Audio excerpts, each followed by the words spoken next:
하나님의 손에 붙잡혀서 엄청난 능력으로 이스라엘 백성들을 애굽에서 해방시키고 40년이라고 하는 긴 세월 그들을 이끌고 광야를 지나왔습니다. 약속의 땅 가나안 앞까지 왔을 때에 하나님은 그를 부르셨어요. 성경에 보니까 120살이 됐는데도 눈이 쇠하지 아니하고 기력이 쇠하지 아니하고 눈이 알력이 나빠서 못 보게 되는 이런 일이 없었어요. 아주 컨디션이 굉장히 좋은 상태인데 여기까지가 네가 할 일을 다 했다. 하나님이 불러가셨습니다. 이렇게 대단한 사람의 뒤를 이어서 이스라엘 백성의 지도자가 된 사람이 바로 여호수아입니다. 여호수아는 그동안 수많은 세월 모세 곁에서 수종을 들면서, 그래서 성경 읽어보면 여호수아가 입에 혀처럼 착착 달라붙게, 모세와 함께 기도의 자리에 왔다가도 모세가 먼저 회막을 떠나면 그 자리에 머물러서 더 늦게까지 그 자리에 있다갈 정도로 참 모세의 마음에도 아주 굉장히 들었던 사람입니다. 그렇게 수종을 들면서 모세가 얼마나 대단한 하나님의 사람이었는지를 옆에서 보고 겪어서 너무 잘 알고 있었습니다. 그런데 자신이 그런 모세의 자리를 대신해야 한다는 사실과 그 시간이 점점 가까이 왔을 때에 두려움과 부담감으로 인한 답답함은 말로 다 할 수가 없었던 거였죠. 이런 때에 하나님은 여호수아를 찾아오셔서 그에게 위로의 말씀과 앞으로 어떻게 행동하며 나가야 할지에 대한 분명한 지침을 알려주셨습니다. 여호수아서 1장 5절 6절에 보니까 이런 말씀이 있습니다. 내 평생에 너를 능히 당할 자가 없으리니 내가 모세와 함께 했던 것처럼, 너 봤지? 내가 모세와 함께 할 때 어떤 역사가 일어난지 봤지? 그것처럼 내가 너와 함께 할 것이다. 너와 함께 있을 것이다. 내가 너를 떠나지 아니하며 버리지 않을 것이니 너는 이것만 해라. 강하고 담대해라. 아무것도 없는 사람처럼, 마치 하나님도 없는 그런 존재처럼 두려워 바들바들 떨지 말고 내가 한다고 했으니까 그 사실만 믿고 강하고 담대해라. 가장 힘들고 가장 어려운 때에 가장 신뢰할 만하고 힘 있는 자가, 그 어떤 사람이 누군가 나와 동행해 준다면 그것처럼 위로가 되고 용기가 되는 일은 없을 것입니다. 그런데 세상의 그 누구와도, 그 무엇과도 바꿀 수 없는 능력의 하나님께서 평생 함께 하시고 떠나지 않겠다고 하시니 그 말씀을 들은 여호수아가 용기를 내지 않을 수가 없었던 것입니다. 신앙인들의 힘을 얻는 제 1차적인 소스는, 그 근원은 바로 하나님의 말씀입니다. 우리가 어려울 때는 누굴 찾아가서 기도 좀 받아보고 싶고, 막 시원하게 뭐가 그냥 하나님의 음성을 들어보고 싶고, 근데 1차적인 것은 성경을 피는 거예요. 하나님의 말씀 속에서 음성을 듣는 거죠. 시편 119편 50절에 보면 이 말씀은 나의 곤란 중에 위로라. 주의 말씀이 나를 살리셨습니다. 아멘입니까? 이런 경험이 좀, 이런 고백이 있어야 돼요. 누구 기도받고 살아났다. 좋습니다. 다 좋아요. 어느 집회 가서 살아났다. 다 좋아요. 그런데 말씀이 나를 살렸다. 말씀은 평생 내가 가질 수 있는 거잖아요. 어떤 특별한 사람의 기도를 받거나 어떤 특별한 집회 가는 거는 어떤 경우에 쓸 수 있는 거예요. 그러나 이 말씀은 내가 돈 주고만 사면 평생 내 거 되는 것이고, 그죠? 그런데 거기서 이제 매일 읽으면 그 안에서 그 하나님의 음성이, 약속한 음성이 매일 나에게 들려오면서 위로를 주시고 나를 살려주시는, 이것보다 더 귀한 게 어디 있습니까? 그래서 성경은, 우리 신앙은 어떻게 하고 믿는 거냐면 피고 믿는 거예요. 덮어놓고 믿는 게 아닙니다. 그죠? 우리는 너무 덮어놓고 믿어요, 예수를. 덮어놓고 믿다 보니까 먼지가 껴가지고 올 때는 후 이러고 와야 돼. 1차적인 소스는 바로 말씀이에요. 신앙인들은 성경을 읽을 때, 하나님의 말씀을 들을 때 영이 살아나게 돼 있어요. 힘을 얻게 되고 영적인 성장을 경험하게 되는 것입니다. 먹지 않는 아이는 자랄 수가 없어요.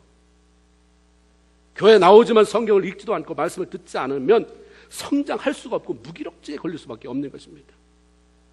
하나님은 여호수아에게 말씀으로 힘을 주셨을 뿐만 아니라 정말 필요한 그 주변에 좋은 사람들을 붙여주셨어요.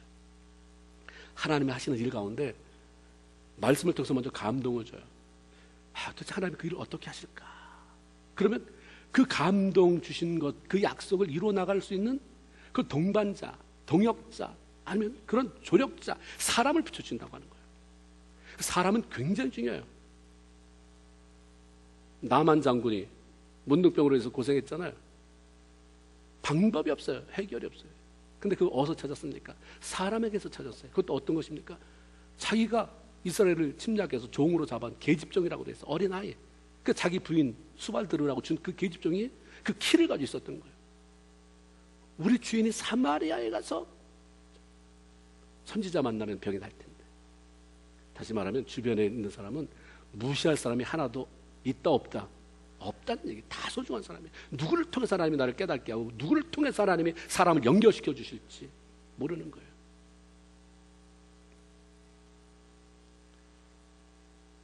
하나님이 사람을 여호수아에게 붙였는데 이스라엘 백성들에게 영향력을 끼칠 만한 사람들이 하나님에게 감동이 되어져서 여호수아의 리더십을 따르고 강력하게 여호수아를 지지하겠다고 나선 것입니다. 이 사람들이 여호수아 앞에 나와서 한 말이 무엇이었습니까? 여호수아서 1장 16절 18절에 보면 우리는 매 순간 모세에게 순종했던 것처럼 당신에게 순종하기로 결정을 했다. 당신이 우리에게 명령한 것은 다 행할 것이고 당신이 우리를 보내는 것에는 어디든지 갈 것이다.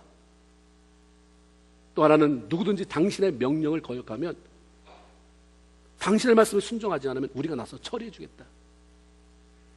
하나님께서 모세와 함께 계시던 것 같이 당신과 함께 계시기를 기도하겠다. 하나님께서 떠나지 않고 늘 함께 계시겠다고 말씀하시지 평생 충성스러운 신하가 되어서 섬기겠다고 말하는 사람들이 있지 뭐 더 바랄 게 없습니다. 사람이 필요하잖아요. 하나님의 감동을 받은 지도자가 일을 수행하는 데 있어서는 사람이 필요해요.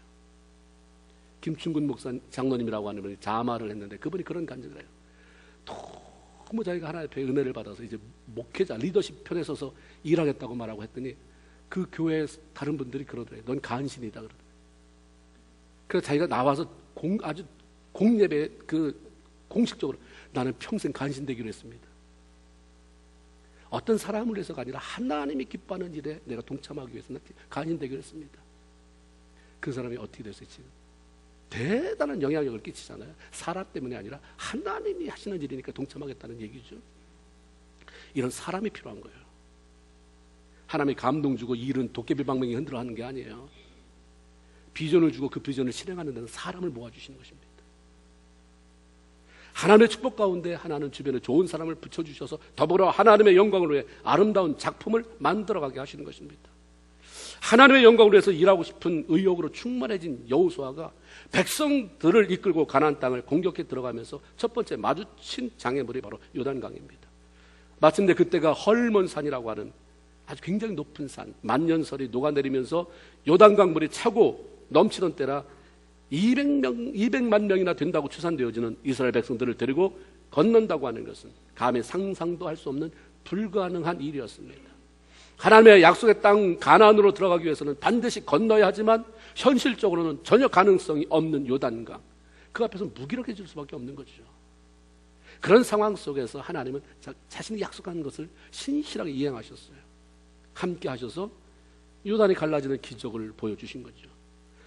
어린 아이로부터 시작해서 노인에 이르기까지 모든 사람이 다 강을 건너고 나서야 물이 다시 합쳐지는 정말 놀라지 않을 수 없는 기적을 이루셨어요. 이런 놀라운 일들을 눈으로 보고 직접 경험한 이스라엘 백성들은 감격해 하지 않을 수 없었지만 반대로 이런 소식을 들은 가나안 땅의 모든 왕들과 백성들은 두려움에 떨 수밖에 없었습니다. 이런 상황 속에서 하나님은 여호수아에게 지금 여기서 이스라엘 백성들에게 할례를 행하라 라고 하는 명령을 내리신 것입니다. 하나님의 놀라운 기적을 지금 막 맛본, 그래서 아주 뜨끈뜨끈해진 심령, 그 어느 때보다도 사기가 충만해진 이스라엘 백성들이었습니다. 반면 1절에 보면 그들이 정복해야 할 대상인 가나안 땅의 왕들과 모든 백성들은 하나님 때문에 마음이 녹았고 그 하나님의 보호와 인도함을 받는 이스라엘 백성들 때문에 정신을 잃었다라고 표현하고 있습니다. 녹았다고 하는 것은 공포 때문에 마음이 너무너무 약해져 있었다는 것이고, 정신을 잃었다고 하는 것은 너무 놀랍고 두려워서 호흡이 멈출 정도가 되어버렸다라고 하는 의미를 가지고 있습니다.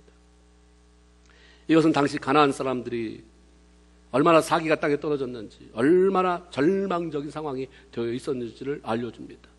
그렇다고 한다면 이때야말로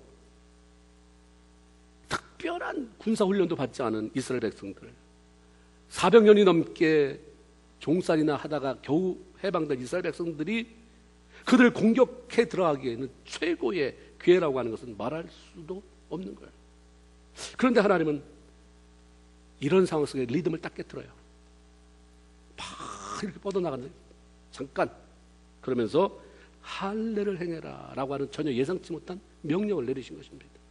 할례라고 하는 것은 남자의 생식기 표표를 잘라내는 것으로 하나님의 백성이라고 하는 표시를 내기 위해서 행한 의식입니다. 그 당시에 고대 근동에 이런 남자들에게 할례 의식을 행하는 일이 있었긴 했지만 하나님과 이스라엘 백성들과의 그 할례는 특별한 하나님과 언약으로, 나는 너희 하나님이 되고 너희는 나의 백성이 된다는 그 언약 관계가 맺어지는 의식이었습니다. 그러나 일단 남자들에게 할례 의식을 행하면 그것이 아물 때까지는 고통스러워서 뭐 걸을 수도 없고 누군가 더불어 싸워야 하는 전쟁은 생각할 수도 없는 것입니다. 이미 요단을 건너왔기 때문에 다음 타겟인 목표 지점인 여리고성도 멀지 않은 곳에 놓여 있습니다. 많은 이스라엘 백성들의 모든 남자들이 할례를 받아서 움직일 수 없다는 소식이 퍼져나가기라도 한다면 그동안 이 이스라엘 백성들 때문에 두려워 떨고 있던 가나안 왕들과 군사들이 힘을 낼 게 뻔하죠. 이때가 찬스다, 이때 놓치면 안 된다라고 쳐들어올 수 있는 가능성도 얼마든지 있는 것입니다. 그러므로 이런 상황 속에서 할례를 행한다고 하는 것은 자살행위예요. 이런 상황을 모르실 리가 없는 하나님께서 그럼에도 불구하고 할례를 행하라고 명령하신 이유가 뭘까? 왜 정말 소중한 시간에 할례를 통해서 우리의 리듬을 깨뜨려 놓는가? 여러 가지 이유를 찾을 수 있지만 그중 몇 가지를 말한다면, 하나는 가나안 땅에 들어가는 이유를 분명하게 알려주시기 위함입니다. 우리는 하나님께서 이스라엘 백성들을 애굽에서 해방시킨 이유가 뭐냐라고 물어보면 다 똑같이 이렇게 대답해요. 젖과 꿀이 흐르는 땅에 들어가기 위해서. 젖과 꿀이 흐르는 가나안 땅이라고 하는 약속된 장소에 들어가게 하기 위해서다. 맞습니다. 젖과 꿀이 흐르는 가나안 땅, 좋은 땅, 복된 땅을 이스라엘 백성들에게 주려고 출애굽시킨 거예요. 그런데 그건 부수적인 거예요. 여러분, 10가지 재앙을 내릴 때 모세를 통해서 내 백성 놓아줘라고 말해라. 가셋 이러면서 모세가 하잖아요. 하나님이 이런 이유로 내 백성을 보내라고 한다. 그게 뭐였습니까? 출애굽기 9장 1절 대표적으로 제가 그 말씀을 읽어보면 이렇습니다. 내 백성을 보내라. 그들이 나를 섬길 것이다. 섬길 것이라고 하는 단어가 영어 성경에는 worship이에요. 그들이 나를 예배해야 되기 때문에 너기서 내보내라, 이 말이에요. 이스라엘 백성들을, 하나님이 이스라엘 백성들을 이끌어내시고 가나안 땅에 들이고자 하는 이유는 단지 정착해서 잘 먹고 편안한 삶을 살아가게 하려고 하심이 아니라 마음껏 하나님을 예배하고 섬기는 삶을 살아가게 만들기 위함이었습니다. 근데 이거는 다 희석된 거예요. 하나님 날 축복한다고 했지, 축복한다고 했지. 그러니까 축복. 아, 저 축복의 자리가 왔다. 빨리 가자. 하나님 잠깐. 거기를 왜 들어가려고 하는데? 그렇죠. 하나님을 예배하고 섬기는 일은 그분의 자녀요 백성들만의 특권이고 가능한 일인데, 그 당시에 그것은 할례를 통해서만 맺어지게 되는 것입니다. 그런데 할례를 받은 1세대는 광야에서 다 죽고 광야에서 태어난 세대는 아직 할례를 받지 못했습니다. 그래서 할례를 통한 하나님과의 그런 어떤 언약의 의식 치르지 않았기 때문에 하나님은 너 여기서 할례를 행해라라고 여호수아에게 명령하신 거죠. 할례를 통해서 하나님의 백성됨을 확인하게 하시고 하나님을 예배할 수 있도록, 하나님을 섬길 수 있는 백성으로 만드시고 그들로 하여금 유월절을 지키게 하셨던 것입니다. 젖과 꿀이 흐르는 가나안 땅을 빨리 차지하는 것도 중요하지만 그것보다 더 중요한 것은 하나님을 예배하는 것이다. 하나님을 섬기는 사람으로 만들어지는 것이다. 하나님 이걸 알려주고 싶으셨던 거죠.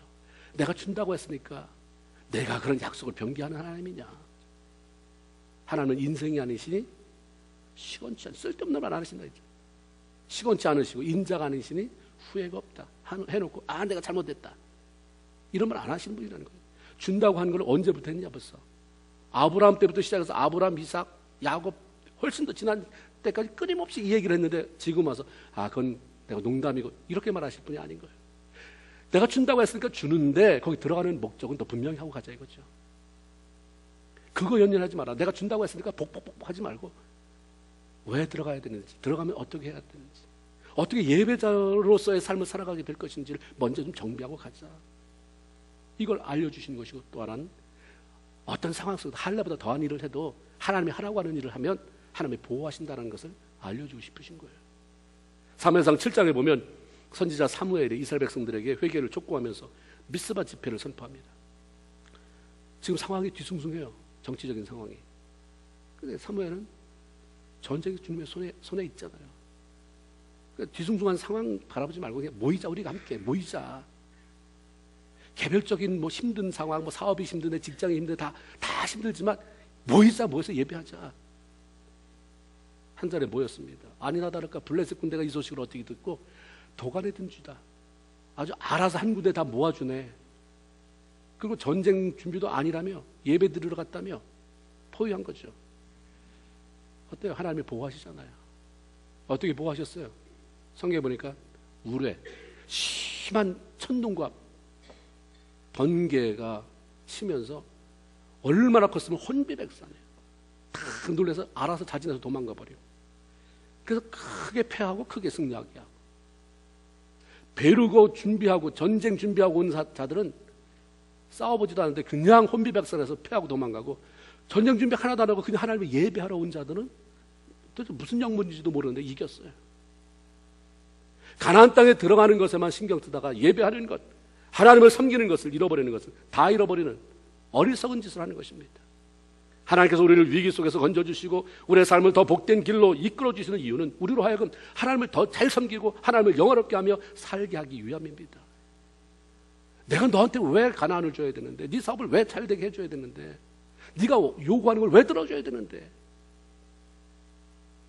하나님 이걸 위해서 뭐 선교도 하고 뭐도 하고, 더 중요한 건 근본적으로 하나님을 섬기는, 하나님을 제대로 섬기는 그 하나님이 초점 맞추기를 원하시는 것입니다. 그렇기 때문에 어떤 경우에도 구원받은 하나님의 백성들은 하나님을 예배하며 섬기는 일이 희생되지 않게 만들어야 돼요. 바쁘다고 기도를 희생시키는 것이 아니라 바쁘기 때문에 뭐 해야 돼요? 더 기도해야 돼요. 말로는 하나님을 시인하고 행위로는 부인하는도다. 우리 말은 다 알아요. 근데 행동으로는 그 말한 걸 다 부인 안 하거든요. 바쁘면 더 기도해야 된다. 좋은 말이기도 하고 다 아는 말이기도 하는데 안 해요. 바쁜데 누가 더 기도해요? 바쁜 일 빨리 처리해야지. 돈 버는 일로 예배를 무시하는 것이 아니라 예배드리는 일의 소중함 때문에 돈 버는 일을 포기할 수 있는 결단을 내려라. 하나님 하시는 거예요. 네가 버는 게 얼마나 되냐 이 말이죠. 내가 줄게. 근데 내가 주면 보이지 않는 하나님이 줄지 안 줄지도 확실하지도 않는 데다가 믿어지지도 않는 거죠. 그게 내가 열심히 해서 캐치를 만져야 그게 믿어지지, 하나님이 준다는 것은 그러면 좋은 일이긴 하지만 안 믿어지는 거예요. 그러니까 결단이 안 돼요. 결단이 안 되기 때문에 내 삶은 정체고, 정체는 더 이상 잘할 수가 없는 거, 그건 찌그러진다는 거예요. 그 자리에 머물러 있을 수는 없습니다. 하나님께서 원하시는 방법대로 사는 성도에 대한 하나님의 보상은 확실합니다. 하나님을 따르기 위해서, 하나님의 말씀대로 행하기 위해서 포기한 손해는 그런 어떤 손해가 아니라 메마르지 않는 영성을 유지하고 하나님의 은혜와 축복 가운데 거하기 위한 확실한 투자인 것입니다. 우리의 삶이 잘 나가고 있을 때에 야, 하나님의 은혜 가운데 참 잘 된다.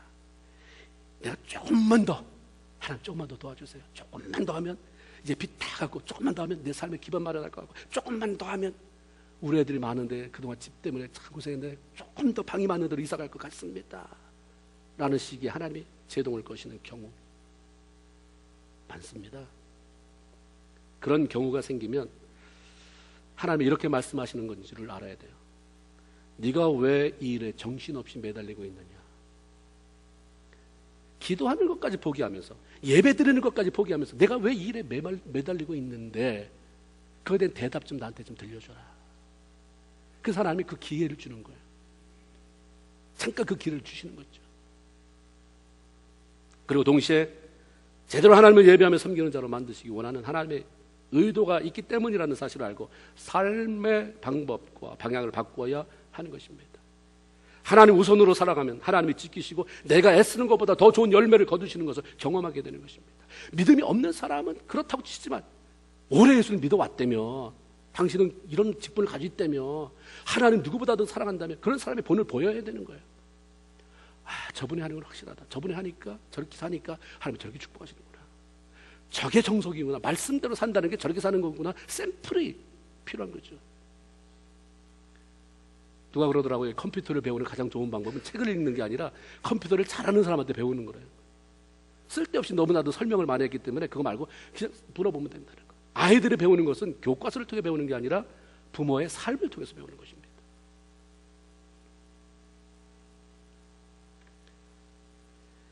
내가 하나님 우선으로 살아가면 하나님이 나를 지키시고 내가 애쓰는 것보다 더 좋은 열매를 거두게 하시는 것을 경험합니다. 특별히 이런 상황 속에서 하나님이 할례를 행하라고 하는 것은 하나님의 말씀에 순종하겠다고 하는 의지적인 결단을 하라고 하는 그런 말씀이죠. 할례는 하나의 상징적인 의식적인 그런 행위일 뿐, 그것의 참된 의미는 하나님의 말씀에 순종하며 살겠다고 하는 결단입니다. 할례를 받고도 수많은 이스라엘 백성들이 광야에서 죽었습니다. 할례를 받고 하나님의 백성이 됐는데 왜 죽었나? 그래서 적과 꿀이 흐르는 가나안 땅, 약속의 땅을 밟아보지도 못했어요. 그 이유가 성경에 뭐라고 나옵니까? 할례는 받았지만 하나님의 말씀에 순종하는 데는 실패했어요. 교회는 나가지만 하나님의 말씀에 순종하는 데는 실패하는 성도. 실패하는 성도라고 말할 수는 없어요. 실패하는 교인. 그렇죠? 할례는 하나님의 말씀에 순종할 때 의미가 있고 유익이 있습니다. 그러므로 사도 바울은 신약에 와서 할례는 마음에 해라. 형식보다 중요한 것은 마음에 새기고 순종하는 것이다. 그렇죠? 예수의 피로 구원받았어요. 그 흔적이 우리 마음에 있습니다. 우리가 할례를 받았어요. 마음에. 그러면 해야 되는 건 뭐냐? 나 예수 믿고 구원받았다가 아니라 순종이에요. 어려운 상황 속에서 할례를 행하게 하므로 어떤 경우에도 순종하는 법을 배우게 하셨고, 순종하면 하나님이 책임진다는 것을 하나님이 가르치셨습니다. 사람들이 예수 믿으면 된다는데 왜 예수 믿고 나니까 더 답답하냐? 내가 기도하는데도 왜 잘 안 풀리냐라고 물어보는 경우가 참 많이 있습니다. 여러분, 예수 믿으면 뭘 받아요? 구원받죠. 너무 제가 물어보니까 여러분하고 똑같은 수준이에요. 너무 어려운 거 생각하지 마시고. 다시, 예수 믿으면 뭘 받습니까? 구원을 받아요. 구원 받으면 천국 가는 데는 지장이 없는 거잖아요. 근데 이 땅에서 구원받은 자로 살아가야 되잖아요. 구원받고 천국 가는 데는 문제 없어요. 빨리 구원받고 죽어서 천국 가면 먹을 걱정 안 하고 입을 걱정 안 하니까 괜찮은데, 사는 게 문제인 거예요. 구원받았는데 그다음부터 살아야 되니까, 구원받았어도 구원받지 않은 사람처럼 아는 사람하고 똑같이 먹어야 되고 직장생활하고 사업해야 되잖아요. 그렇죠? 이런 상황 속에 나도 돈이 필요하잖아요. 나도 좋은 직장이 필요하잖아요. 사업이 필요하고 사업이 잘 되는 게 필요하죠. 예수 믿으면 구원받지만 하나님의 축복은 뭐로부터 오는 겁니까? 순종으로부터 오는 거예요. 순종 안 해도 어디 가요? 천국 가요. 예수 믿으면. 예수 내 구주. 예수 내 구주라고 순종 안 하는 사람이 어디 있어요? 광야에서 그래서 죽었어요? 하나님을 몰라서 죽었습니까? 하나님을 몰라서 이 사람들이 죽었어요? 광야에서 할례 받고? 할례 받고 하나님 대단하십니다라고 다 한 번씩 해봤던 사람이에요. 홍해 거치고 다 거치면서 순종 지긋지긋하게 안 했어요. 하나님이 온갖 말은, 아주 강한 말은 다 썼는데도 불감증이에요. 안 들어요. 못 듣는 거예요. 어찌하여 너희가 나를 등 뒤에 돌리느냐. 성경에 보면 정말 하나님이 좀 뻔뻔하다 이렇게 표현하는 게 얼마나 많은지 모릅니다. 우리가 예수 믿으면 구원받아요. 그러나 하나님으로부터 주어지는 복은 그분의 말씀에 순종할 때 오는 것입니다. 그 신명기 우리가 28절에도 보면 축복에 대한 얘기가 있을 때 이렇게 순종하면, 이렇게 순종하면, 내 말에 순종하면 구원받는다는 아니에요.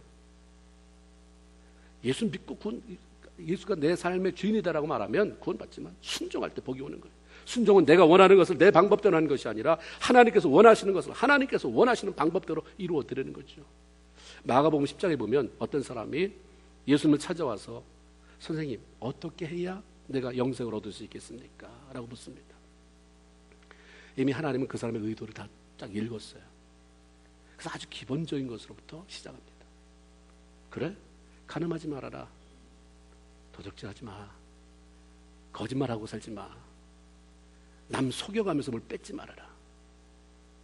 부모 공경해라. 다 보세요. 내가 관념적으로 할 수 있는 거야. 나 다 했는데 하나님. 나 그런 건 아주 다 했습니다라고 자신 있게 말해. 그러니까 하나님이 주님께서 아주 하고 싶었던 얘기를 이제 그 다음에 하는 거예요. 그래? 네가 가지고 있는 재물을 다 팔아 나누고 나를 쫓아라. 그 사람이 부자인 걸 주님이 아셨어요. 내가 했다는 것은 부자인 내가 돈은 하나도 안 드리는 일은 다 한 거예요. 그 다 순종했다고 말해. 그리고 다 했다고. 그래서 주님이 핵심을 찔러요. 너는 다른 건 다 할 수 있다. 돈은 못하지. 그래? 네가 정말 나를 따르기로 원하고 정말 하나님 앞에 서기로 원하느냐? 너 재물 다 팔아가지고 나눠주고 나서 날 쫓아라. 그때 슬픈 표정으로 근심하며 그 자리를 떠났다라고 말합니다. 그리고 그 이유에 대해서 성경이 한마디 더 붙인 게 뭡니까? 그 사람은 재물이 많은 거로. 다른 것은 다 순종이 되는데 돈이 관련된 실제적인 말씀에 순종하는 일에는 실패하고 맙니다. 그래서 요한 웨슬레 같은 사람도 회개, 말로만 해서는 회개 안 된다. 네 주머니가 회개되지 않는 한, 네 지갑이 회개하지 않는 한 그건 회개한 것이 아니다. 정말 내가 하고 싶은 순종은 얼마든지 할 수 있어요. 여기까지 금거놓고 그 안에서 순종. 근데 그걸 넘어선 순종을 요구할 때는 우리 뭐 다르겠습니까? 슬픈 표정으로 근심하며 떠나니라지. 이 땅을 살아가는 동안 우리가 구원받아 하나님의 백성이 되었다는 것이 빛을 발하게 하려면 모든 영역 속에서 하나님의 말씀에 대한 순종이 있어야 하는 것입니다. 신명기 8장 2절에 내 하나님 여호와께서 이 40년 동안 너로 광야의 길을 걷게 하신 것을 기억해라. 이는 왜 내가 굳이 40년까지 너희들 돌렸느냐. 너를 낮추며 너를 한번 테스트해서 어떤 테스트? 내 마음이 어떠한지, 내 마음이 어떠한지, 뭐에 대해서, 내가 말하는 거에 대해서 네가 어떤 반응을 보이는지, 그 내 말에 대한 네 마음이 어떠한지, 즉 그 명령을 지키는지 아니 지키는지 알려 함이라. 하나님께서 이스라엘 백성들로 하여금 광야 길을 걷게 하시면서 훈련시켰던 부분은 바로 네 마음을 알고 싶다. 그 명령을 지키는지 아니 지키는지 순종에 대한 부분이었다고 말씀합니다. 그래서 순종 때문에 40년이 늘어진 거예요. 40년으로. 단촉이라는 게 있죠. 짧게 만들어준다. 순종은 훈련을 단축시킵니다. 짧게 만들어요. 여리고라고 하는 또 다른 위기 앞에서 할례를 행하라고 하는 무모한 명령을 내리신 이유 가운데 하나는 그럼에도 불구하고 네 생각이, 네 경험이, 네 지식이 다 종합되었는데도 이해할 수 없을 때 그럼에도 불구하고 하나님의 말씀이니까 순종하는 것. 그게 순종이다를 가르치고 싶었던 것입니다. 순종은 우리의 한계를 뛰어넘어서 하나님이 행하시는 놀라운 기적을 맛보게 하는 거죠. 이스라엘 백성들이 가나안 땅에 들어와서 유월절을 지키고 난 이후에 처음으로 그 소산물을 먹기 시작합니다. 그 다음 날부터 하늘로부터 내리던 만나가 딱 끊어졌어요. 40년을 광야에서 매일매일 먹었던, 맨날 똑같은 것만 먹는다고 지겨워하던, 그러나 또 안 먹을 수 없는 그 만나, 너무 소중했던 만나가 이제 가나안 땅에서 직접 난 거를 먹기 시작하니까 더 이상 안 내려오는 것입니다. 농사를 지을 수도 없고 아무것도 얻을 수 없는 광야에서는 만나를 주셨지만 이제 자신들이 땅에서 농사를 지을 수 있는 환경이 되자 하나님은 만나를 걷어가셨습니다. 성숙해지면 하나님이 기대하는 것이 달라요. 다루시는 것도 다릅니다. 늘 어린아이 같은 모습에 머물러 있어서는 안 됩니다. 만나가 좋지만 아무 일 안 해도 그 아주 굉장히 신비스럽고 맛있는 그 만나가 입으로 쏙쏙 들어오는데 뭐, 근데 그건 그때까지만이다. 지금은 이제 네가 네 손으로 직접 가꾸고 그리고 소출을 내고, 소출이 안 되면 하나님 왜 오늘은 이번엔 소출이 안 되는지, 가물었으면 왜 무엇 때문에 하나님 이렇게 가물었는지, 왜 비가 안 와서 농산물이 이렇게 적은지 물어보면서 그렇게 씨름해가면서 믿음도 키우고 그러면서 하나님 주시는 축복이 이런 거구나 배워가는 하는 그런 과정을 허락하는 거죠. 만나가 좋은 것이지만 그것을 거두어 가신 것은 그보다 더 좋은 것을 주시기 위함입니다. 그러면 없어진 것들에 대해서 연연하기보다 지금 주어진 것에 감사하며 누리고 살아가는 것이 정말 지혜로운 성도의 모습인 것입니다. 이스라엘 백성들이 가나안 땅에 들어왔을 때는 막 추수가 시작된 시기라고 했어요. 그러니까 먹을 것이 풍성했어요. 이미 이스라엘 백성들에 대한 소문을 듣고 그들이 여기 들어온다고 하니까 많은 그런 그 땅의 사람들이 도망쳤어요. 그러니까 이스라엘 백성들은 농사를 짓지는 않았지만 그냥 도망간 사람 때문에 비어있는 밭에서, 그렇죠? 과일 따먹고 채소 뜯어먹고 비어있는 집에 들어가고. 그래서 성경에 보면 그렇잖아요. 모세가 신명기에서 한 말이 뭡니까? 네가 이 다음에 가나안에 들어가면 네가 짓지 않은 집에 들어가서 살게 될 것이고, 네가 가꾸지 않은, 내가 노력만 해야 뭘 되는 게 아니라는 거예요. 하나님이 주시는 건데 중요한 거는 순종해라. 하나님 말씀 앞에 바로 서라. 그렇죠? 정말 그거 한 맛을 봤잖아요. 들어갔어요. 그렇죠? 들어갔는데 농사 짓지 않았지만 거둘 게 있게 하셨어요. 이스라엘 백성들은 누구 하나 예상하지 못했지만 하나님은 아주 정확한 시간에 정확한 타이밍에 하나님은 그들을 가나안 땅으로 인도해 들으셔서 배고프지 않게 하셨고 누리게 하셨습니다. 이걸 어떻게 맞추겠어요? 이 타이밍을. 들어갔더니 벌써 농사 다 끝내고 이놈 자식들이 도망갔네? 그럼 어떻게 할 거예요? 땅은 차지했지만 만나는 끝이고 다음. 어쩌면 하나님이 가나안 땅에 들어왔는데도 불구하고 만나를 주셨다고 한다면 사람들의 어떤 그 새로운 삶에 대한 어떤 의식구조, 변화, 이것이 더디게 왔을 거예요. 아주 정확한 타이밍에 새로운 땅에 들어와서 만나는 40년 동안 그들을 계속해서 이끌어왔던 그 옛날 것들을 다 가져가시고 새로운 비전을 그들에게 주어주신, 이걸 하나님 아니면 누가 하겠어요?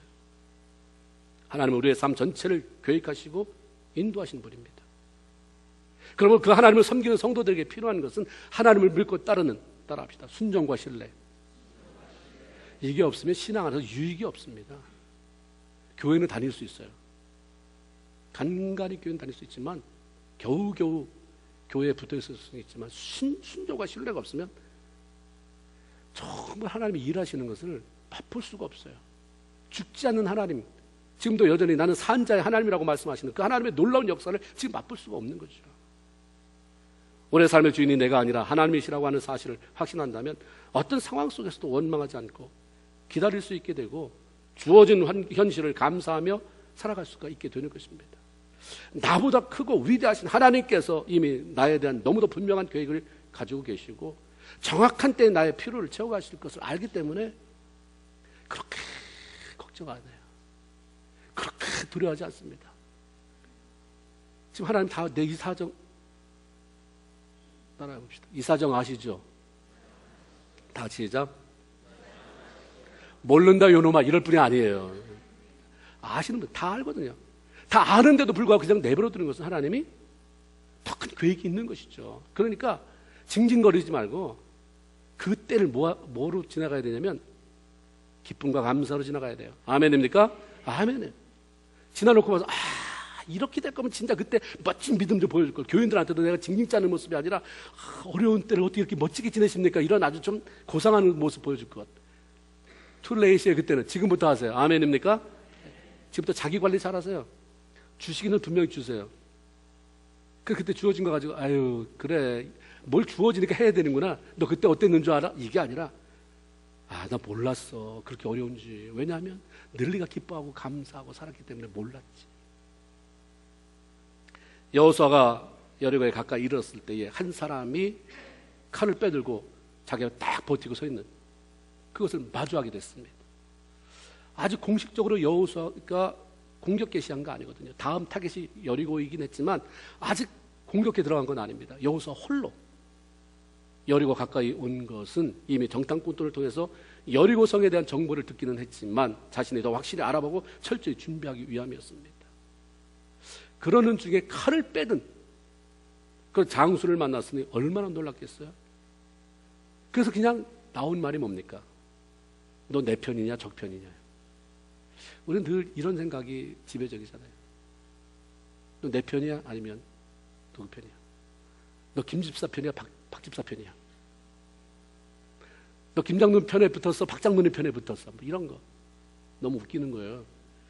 근데 여호수아도 안 그러려고 그랬는데 이게 튀어나왔어요. 너 누구 편이냐? 우리 편이냐? 적 편이냐? 사실 조금 뭐 뉘앙스가 틀리지만 내 편이냐 아니냐를 알아야 싸워야 되는지 싸우지 말아야 되는지를 알 수 있기 때문에.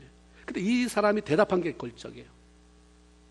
야야야 놀라지 말아라. 나 네 편이다. 이랬어요? 이게 건방지게 나 네 편 아니다. 이러지 않았어요. 내 편이다 아니다라고 말하지 않고 나는 여호와 군대 대장으로 지금 왔느니라. 아멘. 그게 무슨 말인지 모르기 때문에 아멘이 크게 안 나오는 거예요. 누가 여호와의 군대인가를 알아야 되죠. 여호와의 군대의 대장으로 왔다. 그럼 여호와의 군대가 누구길래 그 군대의 대장으로 왔느냐는 거죠. 출애굽기 다 성경은 다 읽어봐라. 짝이 안 맞는 것이 없다고 그랬어요. 읽어보면 이 말이 이 말이구나. 이 말이 이 말이구나. 출애굽기 7장 4절에 보면 내 군대 내 백성 이스라엘 자손. 누가 군대예요? 이스라엘 백성이 하나님이 볼 때는 내 군대라고 하는 거예요. 내 백성이기도 하지만 나의 영광을 위해서 싸워줄 군대예요. 그렇죠?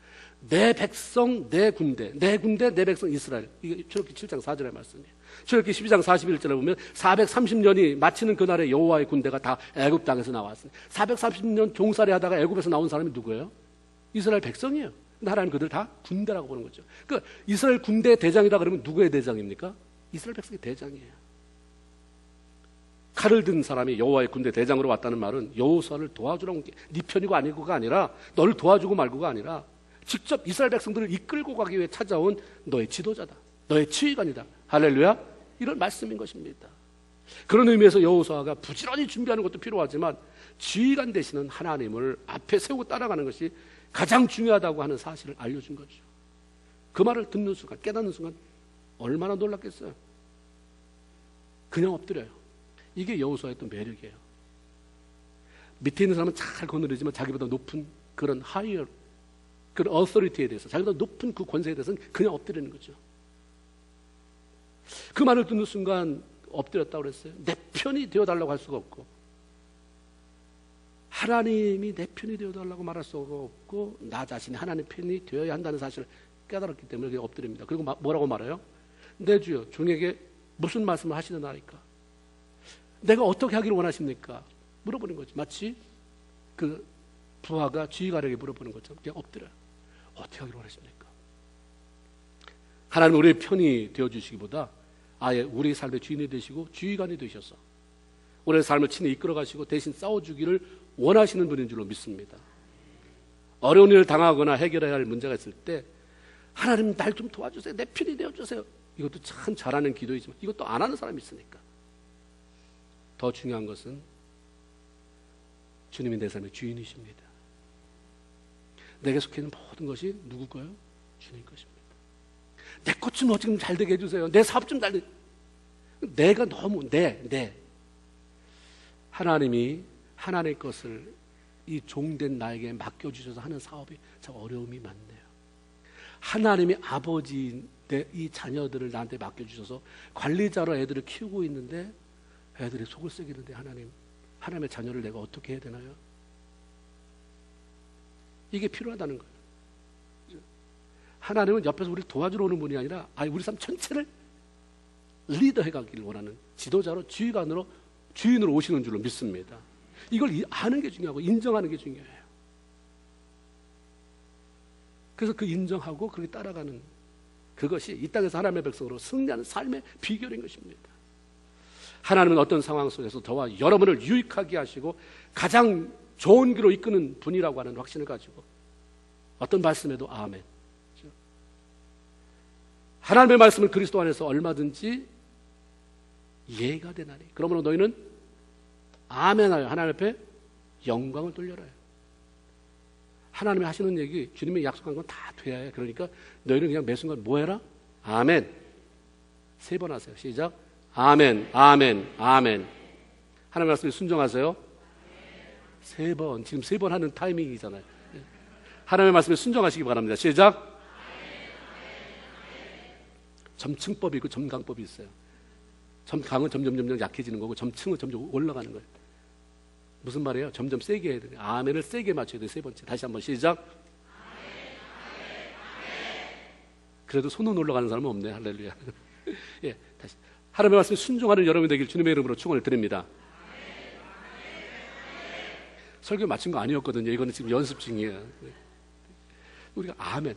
하나님의 말씀이 그러시나요? 하나님의 약속은 그리스도 예수 안에서 얼마든지 예가 되나니.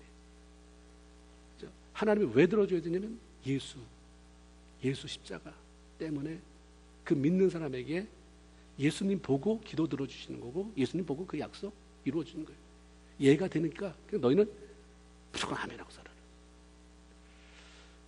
하나님이 우리를 가장 선한 길로 이끌어 주시는 분, 가장 유익하게 만드는 분. 그렇기 때문에 어떤 말씀에도 순종하며 매 순간 행복한 주님과의 동행을 하는 귀한 성도들이 되길 주님의 이름으로 축원을 드립니다. 아멘. 기도합니다. 하나님 감사합니다.